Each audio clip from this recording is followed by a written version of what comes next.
Fakta penemuan wanita tewas tanpa busana di Subang.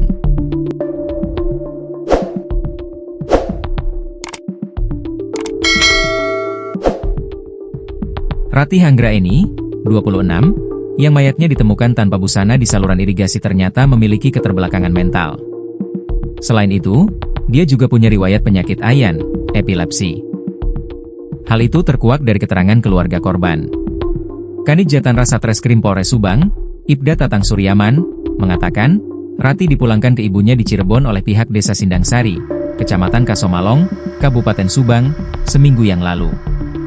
Setiba di Cirebon, selang beberapa hari korban dipulangkan lagi menggunakan mobil Grab ke Subang. Kuat dugaan korban diturunkan di Pagaden, kata Tatang, Minggu, 29 Juni 2025, malam.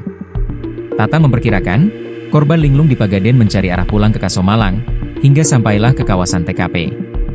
Korban berdasarkan keterangan pihak keluarga senang main air dan memiliki riwayat penyakit epilepsi yang sering kumat, ungkap Tatang.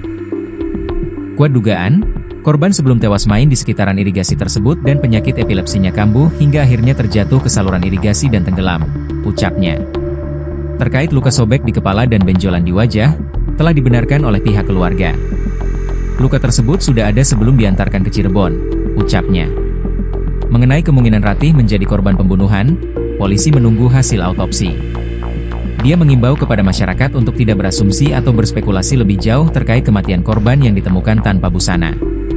Korban ditemukan masih ada sweater warna coklat yang masih nempel di tangan di atas kepala, hendak lepas terseret air.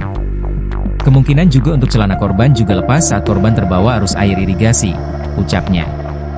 Jenazah Ratih ditemukan saluran irigasi Curug Gala, Dusun Gardu, Desa Gunung Sari, Kecamatan Pagaden, Kabupaten Subang, Minggu pagi.